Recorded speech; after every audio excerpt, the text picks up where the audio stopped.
তোমার হাজবেন্ডের ঘর এখন আমার।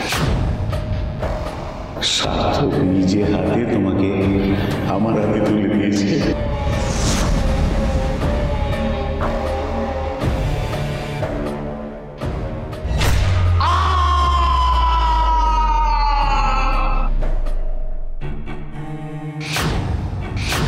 এটা তো mister Ghoshal.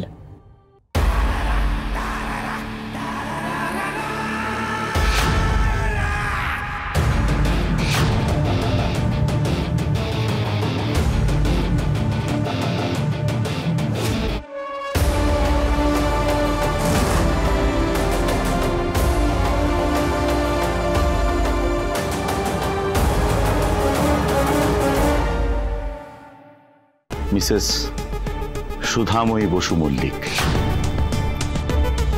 Nice to see you again.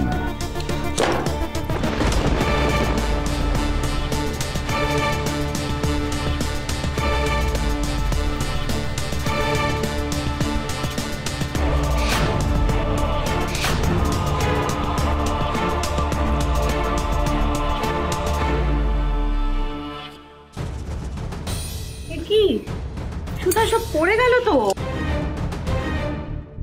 I said nice to meet you, Sudhamoyee. হাত মেলাবেন না। এত বছর পর এই লোকটা আবার ফিরে এলো। তার মানে ওই পার্সেলে আসা ফ্লাওয়ার ভাসটা এই লোকটারই পাঠানো। ইচ্ছে করছে সবার সামনে এর আসল চেহারাটা নিয়ে আসে, কিন্তু কি করে সত্যিটা সবাইকে বলবো? এই লোকটা তো আবার রেশমির শ্বশুর, রণজয়ের বাবা।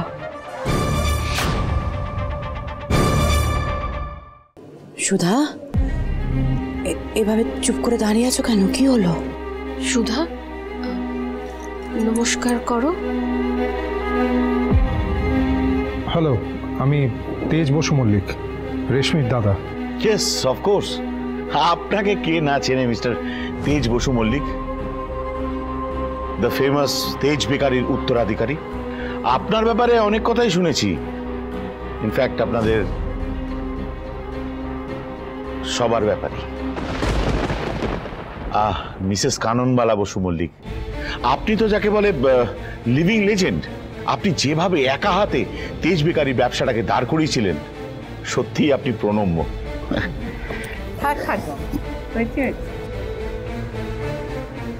হরিপ্রসাদ বাবুর সঙ্গে আমাদের সেই বহুদিনের সম্পর্ক।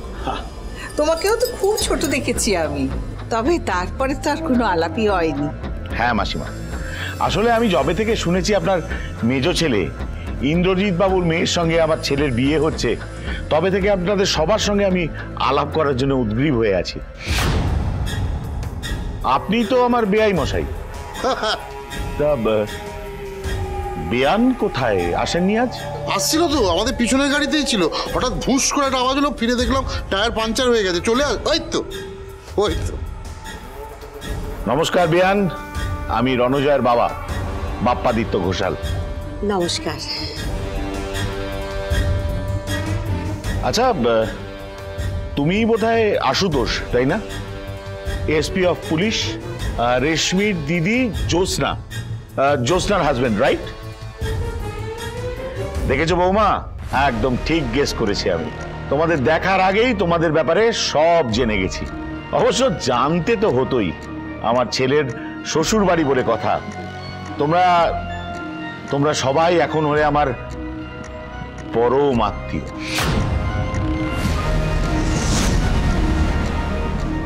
আচ্ছা, আপনি একটু আগে বললেন nice to meet you again. আপনার সঙ্গে কি সুধার এর আগেও দেখা হয়েছে? দেখা হয়েছে কিনা সেটা তো উনি ভালো বলতে পারবেন। সুধা, তুমি চেনো ওনাকে? হ্যাঁ সুধা, তোমার হলোটা কি বলো তো? হ্যাঁ, তখন থেকে চুপ করে দাঁড়িয়ে আছো, কোনো কথা বলছো না কেন? সুধা, মা কিছু জিজ্ঞাসা করছেন তো, বলো। আচ্ছা আচ্ছা আচ্ছা, আমি বলে দিচ্ছি। বেঙ্গালুরুতে ওনার সঙ্গে আমার প্রথম আলাপ হয়েছিল, মানে ইনফ্যাক্ট আমি বেঙ্গালুরুতেই ওনাকে প্রথম দেখি।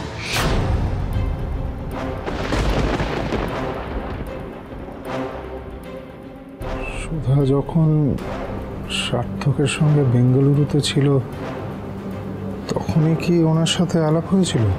সুধাময়ী বোধহয় সেই আলাপের কথা ভুলে গেছে। ও হতেই পারে, আসলে অনেকদিন আগের কথা, তাই না সুধাময়ী? তবে হ্যাঁ, সুন্দরী মহিলাদের আমি সচরাচর ভুলি না।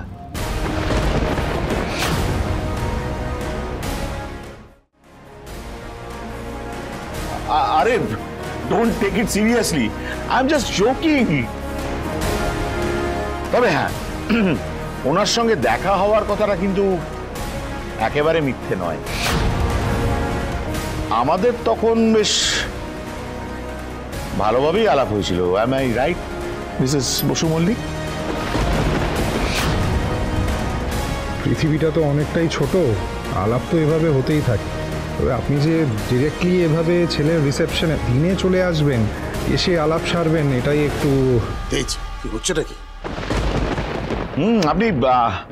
আপনি ঠিকই বলেছেন।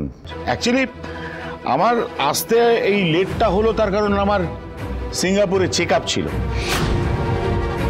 চেক আপ মানে কিসের চেক আপ?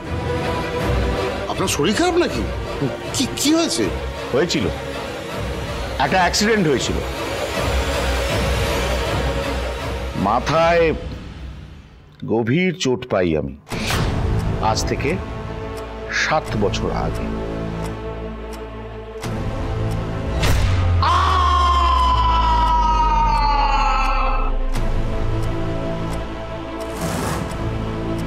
হ্যাঁ, তারপর থেকে ড্যাডের অবস্থা খুব খারাপ ছিল। এই লাস্ট 1 বছর ড্যাড রিকভার করেছে। কই, এই কথা তো তুমি আমায় বলনি জয় আগে। ড্যাড চাইনি যে আমি এই ঘটনাটা কাউকে বলি। এই ঘটনাটা আমাদের কাছে একটা ট্রমার মতন হয়ে গিয়েছিল। আমার এখনো মনে আছে সেই দিনের রাত, যবে আমার মোবাইলে খবর আসলো যে এক আততায়ী ড্যাডকে আঘাত করে পালিয়ে গেছে। আমি আর কিচ্ছু ভাবিনি, আমি ড্যাডকে নিয়ে স্ট্রেট হসপিটালে চলে গেছি। তারপরে হসপিটালে ডক্টররা বললেন যে ড্যাডের ইন্টারনাল ব্লিডিং হচ্ছে, বাঁচার কোনো চান্স নেই। তারপরেই তো আমাদের যা সেভিংস ছিল সব দিয়ে ড্যাডের চিকিৎসা করা হয়। 6 বছর ড্যাড কোমায় ছিল। অ্যাট লাস্ট ভগবানের আশীর্বাদে আমরা ড্যাডকে আবার ফিরিয়ে আনতে পারি।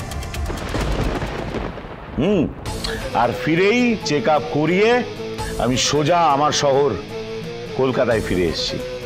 আর ওই আততায়ী যে আপনাকে আঘাত করেছিল সে ধরা পড়েনি?